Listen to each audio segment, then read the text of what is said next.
Kemudian di perang Yarmuk ini terjadi di zaman Umar bin Khattab. Nah, Umar bin Khattab waktu jadi khalifah, beliau sempat mengirim dua pasukan yang masyhur dan terjadi dua perang besar. Perang Yarmuk ini pasukan yang menyerang pasukan Romawi, wilayah Syam, gitu kan.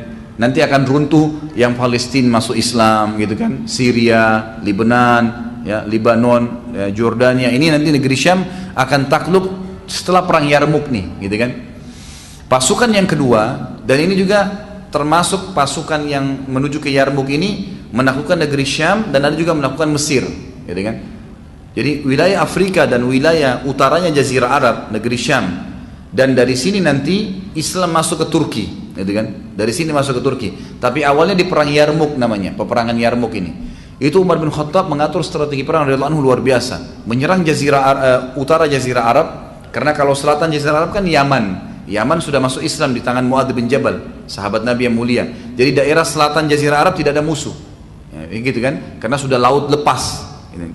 Yang ada adalah wilayah timurnya Jazirah Arab, Asia Tenggara, ya, Irak, Iran, Afghanistan, Cina, sampai ke kita di Indonesia ini, gitu kan? Itu semua dianggap wilayah timurnya Jazirah Arab, dengan wilayah utara dan wilayah baratnya Afrika dan negeri Syam. Maka Umar bin Khattab mengatur strategi membagi dua pasukan. Pasukan yang pertama dipimpin oleh Amr bin As menuju ke Mesir dan juga negeri Syam, dan nanti akan terjadi perang Yarmuk. Pasukan yang kedua itu menyerang daerah timurnya Jazirah Arab, mulai Irak, Iran, Afghanistan, Rusia, semua itu disisir, dan dikenal dulu dengan negeri Persia. Di sini ada perang Qadisiyah namanya. Ada dua perang, ini jangan dilupain namanya. Perang yang luar biasa nih. Perang Yarmuk dan Qadisiyah. Perang Yarmuk ini, ya, dihadiri oleh Zubair bin Awam. Sebagian ahli sejarah mengatakan setelah Yarmuk berhasil menang, Zubair menyusul ke Qadisiyah, gitu kan. Dua-dua peperangan dihadiri, tapi luar biasa nih. Perang Yarmuk ini dan perang Qadisiyah perang terbesar dalam sejarah Islam, karena jumlah muslimin yang dikirim oleh Umar bin Khattab bersama Amr bin As 4.000 orang. 4.000 orang. 4.000 orang ini akan menghadapi pasukan Romawi di negeri Syam 250.000. 250.000 orang, gitu kan. 4.000, gitu kan. Ini luar biasa ini. Tidak ketemu jumlahnya. Sekali lagi ya, 250.000 ketemu dengan 4.000, gitu kan. Jadi ini kurang lebih 1,5% dari jumlah pasukan musuh. Bukan 10%-nya ya, karena kalau 250.000 10% berarti 25.000 kan. Ini 4.000 saja, cuma 1,5% dari jumlah pasukan musuh, pasukan muslimin berangkat ke sana. Waktu Amr bin As radhiyallahu anhu melihat kayaknya Mesir sama negeri Syam ini susah ditembus dengan 4.000 orang. Gimana caranya nih? Dilihat kekuatan musuh, mata-mata Amr bin As sudah kesana sini, lihat ini nggak bisa nih. Ini negara besar ini, bukan main-main. Mesir kalau tembus Afrika semua bisa takluk. Kalau Palestina takluk, semua negeri Syam bahkan Turki bisa takluk, gitu kan. Maka ini pintu yang harus berhati-hati. Amr bin As terkenal sekali dengan kejelian dalam strategi perang. Maka beliau kirim surat kepada Umar, ya Amir Mu'minin, begini kejadiannya. Tentu kita sudah tahu di awal-awal kisah Umar yang saya sampaikan, unik semua kisah Umar radhiyallahu anhu, luar biasa gitu. Umar bin Khattab mengirim, karena Amr bin As bilang, ya Amir Mu'minin, kami kayaknya tidak bisa melawan dengan 4.000. Tolong kirim kepada kami bala bantuan, minimal memenuhi apa yang telah Nabi SAW janjikan. Karena ada hadis Nabi bunyinya apa? Umatku yang terkumpul 12.000 orang pasukan jihad ya, tidak akan pernah terkalahkan. Hadis Nabi itu. Jadi selalu sahabat jadikan patokan 12.000. Kalau sudah 12.000 sudah pasti menang, gitu loh. Asal semua mujahidin itu janji dari Nabi SAW, gitu kan. Maka Amr bin As ingin mengejar target itu, nggak usah lebih dari 12.000, walaupun pasukan lebih banyak 12.000. Nabi sudah janjiin tuh, kirim surat kepada Umar. Apa yang terjadi? Umar bin Khattab menemukan di Madinah nggak cukup pasukan. Mana caranya kirim? Ini sana 4.000 kirim 8.000 nggak cukup di Madinah. Apa yang terjadi? Umar bin Khattab mengirim 4.000 orang. 4.000 orang ini pun diiklanin nih, siapa yang mau jihad ke sana? Gabunglah semua sisa masyarakat Madinah 4.000 orang. Lalu Umar bin Khattab mengirim bersama 4.000 itu 4 orang, gitu kan? 4 orang. lalu menulis surat kepada Amr bin As. Wahai Amr bin As, aku telah mengirim kepadamu 8.000 pasukan. 4.000 pasukan yang real, 4.000 personil, dan ada 4 orang bersama mereka yang satunya sama dengan 1.000 orang. Jadi sama saja 4.000 nih. Ini luar biasa ini.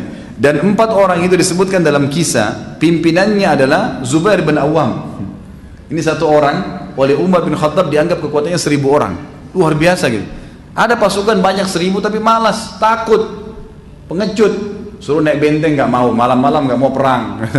Takut, begitu jihad sembunyi di bawah kolom. Kayak sebagian orang, Allahu alam siapa ini. Tapi begitulah. Tapi ini Zubair bin Awam, apa titah jihad langsung di depan. Ini bukan sembarangan orang-orang seperti ini, luar biasa. Kata Umar, dan saya ngirim bersama 4.000 itu 4 orang, yang kekuatan mereka adalah 4.000. Sebab setiap orang di antara mereka punya kekuatan 1.000 orang. Tentu di sini disebutkan oleh sebagian tentang siapa saja orang-orang itu, tapi yang jelas mereka adalah pimpinannya Zubair ibn Awam. Sebagian ya, disebutkan bahwasanya yang dikirim adalah Zubair pimpinannya, kemudian yang kedua Migdad. Migdad ini tadi yang saya bilang juga sahabat Nabi yang mulia, ini juga orang yang sangat pemberani. Nanti ada bahasan sendiri tentang dia ya. Ini memang Umar juga hitung kekuatannya 1.000 orang. Kemudian yang ketiga Ubadah bin Samit. Ubadah bin Samit termasuk sahabat Nabi yang pemberani dan juga dia ahli faraid. Kemudian ada Maslamah bin Makhlad. Maslamah bin Makhlad. Ini juga nanti tentu ada bahasan nanti sahabat-sahabat yang mulia yang kita akan sempurnakan karena bahasan kita kurang lebih 100 sahabat nanti, insya Allah. Tapi kita hari ini baru masuk yang ke-6. Semoga Allah mudahkan. Ada sebagian ahli sejarah mengatakan yang keempat itu bukan Maslamah tapi Kharijah bin Hudzafa radhiyallahu anhum ajma'in. Jadi ini 4 orang sahabat yang terkenal yang diutus oleh Umar bin Khattab. Ringkas cerita adalah waktu tiba pasukan tersebut untuk penaklukan Mesir, gitu kan. Maka ternyata Amr bin As ini kan itu ngirim surat ke Madinah lama. Dari negeri Syam, dari wilayah perbatasan Mesir ke Madinah itu bisa sebulan jalan ngantar surat. Balasan Umar bin Khattab menyiapkan pasukan balik dari ke sana lama, dan ternyata waktu Zubair bin Awam tiba di wilayah Mesir yang akan ditelepon oleh Amr bin As ini, itu Amr bin As sudah mengepung selama 7 bulan, nggak berhasil. Jumlah pasukannya cuma 4.000 tapi ngepung, berhasil mengepung gitu kan. Begitu Zubair bin Awam datang, tanya Amr bin As, ada apa nih? Kita belum bisa tembus. Tanpa banyak ngomong nih, Zubair bin Awam langsung tarik beberapa temannya, naik kuda, kelilingin benteng itu, dikelilingin sama dia semua, dilihat kondisinya, disebarin orang-orang di situ, dilihat sama kekuatannya di mana nih, gitu kan. Orang-orang yang di atas ini, yang musuh-musuh yang tadinya siapin panah, kalau ada yang mau coba nyerang, lihat ini pasukan sedikit, segelintir, 5-6 orang tapi kelilingin benteng itu semuanya, dan Amr bin As tidak punya strategi ini awalnya. Begitu selesai, ternyata Zubair bin Awam untuk kelilingi, dia cari celah mana yang bisa naik di tembok nih. Begitu selesai dia balik, dia bilang sama Amr bin As, izinkan saya untuk bisa menembus benteng. Kata Amr, kalau bisa silahkan, gitu kan. Ya sudah 7 bulan kita kepung nggak bisa-bisa. Dia bisikin 5 orang temannya, cuma 5 orang nih. Kalau kalian dengar takbir saya, ikut dari belakang, gitu kan. Teman-temannya sudah tahu Zubair bin Awam ini suka melakukan strategi yang luar biasa gitu. Zubair ini akhirnya taruh tangga yang mereka buat kayak kita sekarang mungkin tangga kayu. Memang zaman dulu begitu. Kalau mereka mau nyerang tembok, mereka taruh tangga, mereka naik. Ya nasib-nasiban, kadang-kadang dari atas dipanahin, kadang-kadang dilemparin timah panas lah, apalah, seperti lumpur panas, bukan timah, lumpur panas dipanasin terus untuk menjatuhkan musuh gitu kan. Tapi seperti itulah. Zubair bin Awam ini membiarkan pasukan tetap berdiri dan musuh ini mengira bahwasanya muslimin belum menyerang, maka dia cari sisi tembok yang kosong lalu dia naik sendirian. Begitu dia naik sendirian, dia naik kemudian dia bunuh beberapa orang di atas situ, kemudian dia takbir, Allahu Akbar, temannya yang 5 orang naik nih, naik semua. Begitu naik, mereka 5 orang ini masuk bobrak abrik di dalam sampai berhasil membuka pintu gerbang. Hari pertama tiba, yang tadinya Amr bin As sudah 7 bulan ngepung nggak bisa-bisa, hari pertama tiba sudah tembus benteng, gitu kan. Akhirnya Mesir takluk, sampai kata ulama apa? Yang panen pahala masyarakat Mesir dan Afrika Zubair bin Awam radhiyallahu anhu. Gara-gara keberaniannya ini tembus benteng, masuk Islam, sampai sekarang Mesir muslim. Negeri di sebelahnya semua yang takluk setelah itu Tunis, Jazair, Maroko, kemudian ke bawah semua ya. Itu semua masuk Islam justru karena pintunya dari Mesir. Zubair bin Awam hanya karena keberanian yang luar biasa, yakin tentang janji Allah, menembus sendirian karena dia tahu dia mati syahid gitu kan. Tapi kalau dia tidak mati berhasil kayak sekarang, menembus. Dan semua orang akhirnya ya di Mesir dan di Afrika pada saat masuk Islam, dan sampai kapanpun itu terjadi, Zubair bin Awam panen pahalanya hanya karena kiprah yang luar biasa di medan jihad. Makanya kalau Allah mudahkan, Allah SWT mudahkan jihad ini, jangan tunda. Ada kesempatan mati langsung saja gitu kan, toh ajal akan datang gitu kan. Yang ini punya kiprah, atau Allah akan berikan kemenangan di tangan kita. Takluk Mesir, pindah ke, ini bukan perang Yarmuk ya, ini kita belum bicara perang Yarmuk, ini masuk penaklukan Mesir. Sekarang kita akan bahas kiprah Zubair di Yarmuk. Yarmuk ini dari Mesir nyerang ke negeri Syam, Palestina, kan gitu, Yordania. Ini perang Yarmuk di situ. Di situ dulu ada kekuatan orang-orang Rom, orang Romawi. Mesir juga sama ya, dulu itu juga dipimpin oleh mereka. Takluk Mesir lalu mereka ke sana di Yarmuk. Nah di Yarmuk ini ada punya kisah juga tersendiri. Ada beberapa sahabat atau pasukan muslimin yang jumlahnya tadi sekitar 8.000 orang menuju ke kancah peperangan Yarmuk. Di benteng orang-orang Romawi ternyata sudah ditunggu nih orang-orang Romawi. Orang Romawi waktu itu menyiapkan 250.000 pasukan, dan supaya mereka tidak lari dari kancah peperangan oleh Raja Romawi waktu itu, pasukannya yang dekat benteng itu dirantai tangannya satu sama yang lain, diikat dengan rantai. Jadi yang tangan satu pegang pedang, tangan satunya dirantai gitu kan. Ini 250.000 orang, jadi ada sekian 50.000 atau 70.000 orang kalau saya tidak salah itu diikat rantai. Ada pasukan pedang, ada pasukan kuda, ada pasukan pemanah, dibagi-bagi 250.000 orang. Begitu tiba di kancah peperangan tersebut, langsung saja perilaku Zubair sama. Lihat pasukan nih, ini 8.000, ini 250.000 nih. Dia nggak nunggu nih. Begitu lihat pasukan, langsung datang ke depan musuh kayak tadi. Perilakunya sama, mondar-mandir depan musuh, gitu kan. Terus sambil ayunkan pedangnya, tunjukkan kemahirannya depan, tinggal tunggu takbir diserang sama dia, gitu kan. Temannya rupanya yang 5 orang tadi yang memang dia bentuk tim itu, yang bantu tadi dia waktu tembusin benteng di Mesir, itu sempat bilang, wahai Zubair, kenapa kau tidak tembus aja mereka, supaya kami juga ikut. Kata Zubair, saya takut kau tidak mampu, kalian tidak mampu nanti ikutin saya. Bisa nggak? Kalau saya tembus ini kalian ikut nggak? Gitu. Oh kami bisa, kata mereka. Baiklah, tanpa tanya, Zubair bilang Allahu Akbar, masuk. Dia masuk sendirian, ini yang lain mau masuk nggak bisa. Kan musuh banyak ini, 250.000 orang, berapa puluh ribu orang yang harus ditembus. Zubair sendiri nembus tuh, nembus sampai ke dalam, sampai ke ujung, sampai ke pintu gerbangnya Romawi. Gitu. Terus dia kembali lagi, nyerang lagi dari belakang, sampai kembali lagi ke muslimin, gitu kan. Tidak cukup di situ. Setelah kembali, dia bilang sama teman-temannya, mana kalian ini? Yang 5 orang tadi, mana kalian? Mereka bilang, kami mau coba sekarang. Allahu Akbar, masuk lagi. Zubair tembus, mereka tertahan. Begitu lihat musuh henusin pedang, pada berhenti yang 5 orang ini. Zubair masuk lagi terus sampai ke belakang. Kembali lagi, 2 kali, nggak terbunuh gitu kan. Sampai waktu dia mau keluar yang kedua kali, dipegang tali kakangannya oleh musuh-musuh, dikeroyokin sampai ada yang tebasin pedang. Nah disinilah dia sempat kena tebasan pedang di pundaknya yang tadi kita bahas. Ada 3 tebasan besar di pundaknya yang sampai anaknya anaknya Urwa mengatakan kalau saya masukkan jadi saya bisa masuk karena dalamnya 2 di Badar dan 1 di Yarmuk, di perang ini gitu kan, ditebas tapi dia tidak mati radhiyallahu anhu. Tapi seperti itulah kiprahnya yang sangat luar biasa. Dan ternyata perilaku Zubair yang 2 kali menembus itu betul-betul mematahkan semangat orang Romawi gitu kan. Ini 1 orang begini gitu. Dan itu kelihatan di kancah peperangan kan 1 orang. Ini belum yang lainnya nyerang, baru ini saya sudah begini. Padahal memang ini cuma 1 orang barangkali. Tapi seperti itulah, 1 orang aja begini apalagi yang lainnya. Dan ini subhanallah dalam strategi perang memang begitu ya. Sedikit saya berikan, nanti ada kisah di Abu Ayyub Al-Ansari radhiyallahu anhu. Abu Ayyub Al-Ansari ini umurnya panjang. Dan beliau sampai kalau tidak salah umur 100 tahun. Beliau mengetahui hadis Nabi SAW yang berbunyi, pasukan yang menyerang Konstantinopel, ya, Turki sekarang ya, Konstantinia, itu akan diampuni dosanya. Maka setiap ada penyerangan, pasti Abu Ayyub mau ikut.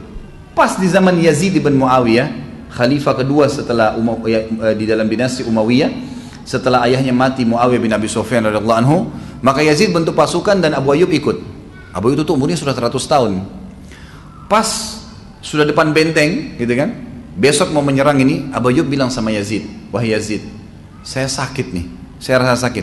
Kalau saya meninggal malam ini, jangan kubur jenazah saya kecuali depan benteng mereka. Di sana kubur saya, jangan di sini. Kalau saya mati, bawa jenazah saya, pikul, perang. Jenazah pun dipikul, gitu. Pokoknya kubur saya di depan pintu gerbang mereka." Gitu kan. Maka kata Yazid, baiklah. Ini kan kalau meninggal, gitu kan. Ternyata betul meninggal radhiyallahu anhu malam itu. Waktu meninggal malam itu, Yazid jalankan wasiatnya. Kan pasukan mau nyerang nih. Pokoknya nanti kalau sudah berhasil sampai depan benteng, terkubur situ, walaupun tidak menang, gitu. Dikafani, dibungkus, kemudian dipikul. Ternyata subhanallah, hikmah yang luar biasa. Waktu pasukan muslimin sebelum menyerang, jenazah Abu Ayyub ditaruh di bagian depan, dipikul sama sebagian orang, gitu kan. Yang satu pegang pedang, satu pegang pikul jenazah. Ada mata-mata musuh dari Konstantinopel lagi masuk, pakai baju umat Islam, masuk, nyelip. Terus dia tanya sama orang di situ, "Itu siapa itu? Jenazah siapa?" Ini dikira orang muslim, padahal mata-mata. Kata si muslim, "Itu Abu Ayyub Al-Ansari, sahabat Nabi." Kata si mata-mata ini, "Kenapa kok tidak dikubur?" Dia bilang tidak, dia mau dikubur di depan benteng sana. Mata-mata ini pulang sampaikan ke rajanya, "Ini yang kita lawan pasukan gila nih. Orang matinya aja mau berperang, apalagi orang hidupnya." Gitu. Itu luar biasa ya. Jadi peran-peran seperti ini ternyata keberanian yang luar biasa, karena tahu janji Allah luar biasa gitu, membuat penyebab kemenangan, gitu kan. Dan memang itu memang dibutuhkan. Jadi keberanian yang seperti yang dibutuhkan. Bukan berani nampar istri, bukan berani mukul-mukul orang kalau lagi utang, bukan itu. Di kancah peperangan, gitu kan. Bukan sombong karena atasan kepada bawahan, itu tidak ada dalam Islam. Tapi yang benar itu di kancah peperangan, tunjukkan di jalan Allah Subhanahu wa taala untuk mati syahid. Itu pelajaran yang besar sekali. Para sahabat mengatakan, Zubair benar-benar adalah seorang kesatria yang mengagumkan. Saat sahabat-sahabat lain menahan diri dan mereka tidak kuasa untuk menembus, maka Zubair menembus semuanya. Tidak ada yang tidak ditembus oleh Zubair radhiyallahu anhu. Dan dia tidak pernah merasa takut sedikit pun pada saat menembus musuh-musuh tersebut. Al-Hafidh Ibnu Katsir mengatakan rahimahullah dalam buku sejarah beliau, Az-Zubair berangkat ke Syam sebagai mujahid. Dia ikut dalam perang Yarmuk sehingga kaum muslimin merasa bangga dengan kehadirannya. Di sana dia membukukan kepahlawanan yang cemerlang dan semangat juang yang tinggi. Dia menyusup ke barisan tentara Romawi 2 kali dan memporak-porandakan mereka dari awal sampai akhir sendirian. Kayak tadi saya berikan gambaran, luar biasa orang ini radhiyallahu anhu. Semoga Allah berikan kita seperti beliau ya. Ini orang yang luar biasa. Kemudian selanjutnya adalah saatnya untuk menutup kisah tentunya ya, karena peran terakhir radhiyallahu anhu ini di kasus ya perang Jamal. Dan ini sudah saya sebutkan di zaman atau pada saat membahas tentang Ali radhiyallahu anhu. Tentu Zubair bin Awam sama dengan Talha bin Ubaidillah mendapatkan jaminan mati syahid dari Nabi SAW, tapi ternyata bukan mati syahid di tangan orang-orang kafir, tapi justru mati syahid terbunuh secara zalim dengan orang-orang yang mengaku Islam dari kelompok Khawarij. Dan ini juga menandakan ikhwah sekalian dan akhwat rahiman rahimakumullah, kalau seseorang terbunuh secara zalim itu syahid, gitu kan? Itu syahid. Zubair bin Awam ini terbunuh bukan di tangan orang-orang kafir, tapi sudah saya ceritakan dan saya kembali reviewkan, perang Untah namanya. Waktu Utsman radhiyallahu anhu terbunuh, maka Zubair, Talha dan Zubair dan Talha ini membaiat Ali di Madinah. Ali sebagai khalifah dibaiat, gitu kan? Lalu Zubair sama Talha ke Mekah, mereka mau umrah waktu itu. Lalu mereka bertemu di sana dengan Aisyah radhiyallahu anha, istri Nabi sallallahu alaihi wasallam. Waktu tiba di Mekah, orang-orang Irak dari kelompok Khawarij menulis surat kepada Zubair dan Talha. Kalau kalian adalah sahabat-sahabat Nabi yang mulia, datanglah kepada kami di Irak. Kami juga termasuk tidak setuju dengan terbunuhnya Utsman bin Affan. Padahal yang nyurat kepada Zubair dan Talha ini adalah kelompok yang membunuh Utsman. Jadi mereka merekayasa keadaan itu, gitu kan? Karena memang di Irak waktu itu banyak muslimin, maka pergilah kata Talha dan Zubair kepada Aisyah, wahai Ummul Mukminin, bagaimana kalau anda juga ikut ke sana? Kita melihat keadaan muslimin di sana yang memang masih menuntut darahnya Utsman. Mungkin kita bisa minta kepada Ali, khalifah, untuk menangkap pembunuhnya Utsman. Tiga pun sepakat pergi. Di tengah jalan, di sebuah wilayah, tapi saya tidak terlintas sekarang nama wilayahnya, itu sempat mereka istirahat dan di malam hari kemahnya Aisyah radhiyallahu anha dikerumuni oleh anjing, gonggongan anjing. Dan Nabi SAW pernah berkata kepada Aisyah, kepada istri-istrinya waktu lagi kumpul semua, kata Nabi SAW, seseorang di antara kalian nanti akan terkena fitnah dan ciri-cirinya dia akan berada di sebuah wilayah yang di tempat tinggal dia dikerumuni oleh gonggongan anjing. Waktu Aisyah dengar, Aisyah mengatakan radhiyallahu anha, wilayah apa ini? Disebut nama wilayahnya dan seperti yang Nabi sebutkan. Kata Aisyah, kalau begitu saya harus balik. Ini seperti yang Nabi SAW katakan, ini fitnah, nggak boleh saya ikut. Kata Talha dan Zubair, kita tidak bukan untuk berperang kok. Kita mau ke sana bukan untuk berperang. Tidak ada fitnah perang di sini. Kita cuma datang ke sana untuk menyambut teman-teman kita, saudara-saudara kita muslimin, mendengar aspirasinya mereka, dan nanti kita sampaikan kepada Ali.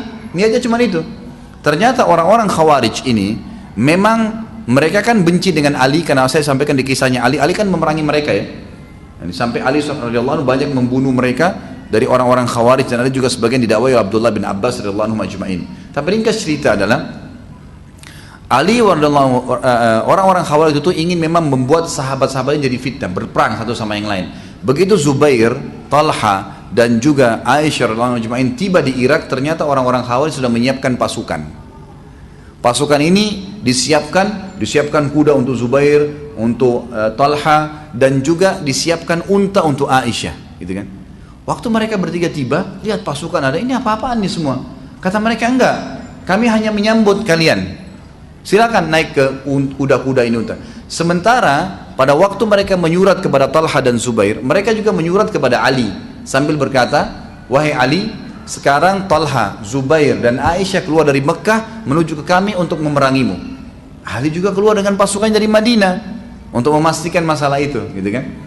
Begitu ketemu dua pasukan terjadi fitnah besar, dan ini saya tidak review semuanya karena sudah kita bahas pada kehidupan Ali radhiyallahu di masa khilafah Ali, dan Anda bisa kembali ke dua pertemuan yang lalu ya, kurang lebih. Yang jelas ringkasnya adalah pada saat bertemu pasukan, Ali radhiyallahu anhu melihat Zubair dan Talha, dan waktu itu karena pasukan sudah ketemu, saya kasih rasionalnya begini. Kalau misalnya ada 5 orang jalan di jalan sebelah kiri, 5 orang jalan di jalan sebelah kanan, lewat saja nih. Kemudian ada 1 orang dari kelompok sebelah kiri ngelempar batu ke yang sebelah kanan. Kira-kira yang kanan balas nggak? Balas. Bahkan 5 sama 5 ini bisa berantem kan? Bagaimana kalau 1000 orang? Bagaimana kalau lebih daripada itu? 10.000 orang. Pasukan waktu itu banyak sekali, gitu kan? Dan memang sudah diatur sedemikian rupa jadi fitnah. Jadi waktu pasukan Ali datang, orang-orang Khawarij nggak pakai nunggu, langsung mereka pecik dengan takbir, melempar anak panah ke sana. Ali pikir menyerang. Ali lihat di depan ada Talha dan Zubair sama Aisyah. Wah, ini berarti memang membentuk pasukan pemberontakan, gitu kan? Padahal sebenarnya mereka tidak ngerti apa-apa. Maka Ali radhiyallahu anhu dengan kecerdasannya juga langsung mendekati Talha dan Zubair di kancah peperangan. Wahai Talha dan Zubair, apakah kalian melupakan sabda Nabi SAW kepada kalian berdua? Jadi ternyata pernah Nabi SAW lagi duduk berempat nih, Talha, Zubair, Ali dan juga Nabi SAW. Nabi mengatakan kepada Talha dan Zubair, kalian satu waktu, kata Nabi SAW kepada Zubair, Zubair yang ditanya, wahai Zubair, apakah kamu mencintai Ali?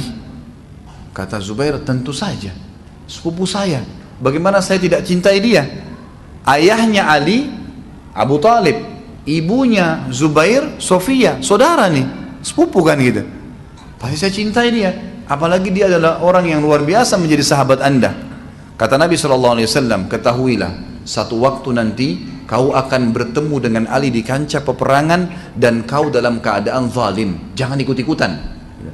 Kata Ali, ingatkah itu Zubair yang Nabi bilang? Kata Zubair, iya. Dan saya tidak niat untuk berperang sebenarnya, kata Zubair. Maka Zubair mengatakan, Talha keluar. Talha ini teman dekatnya, kita keluar dari kancah peperangan, jangan ikut-ikutan nih. Maka keluarlah Aisyah radhiyallahu anha tetap di atas unta karena sudah jauh dikerumuni dengan pasukan. Ini terjadi peperangan nih, gitu kan. Waktu dua-duanya Talha dan Zubair keluar dari kancah peperangan, maka ada beberapa pimpinan-pimpinan Khawarij yang memang tidak suka dengan kejadian tersebut. Maka mereka pun akhirnya berusaha untuk membunuh. Datanglah seseorang yang telah membunuh ya, Zubair, itu disebutkan namanya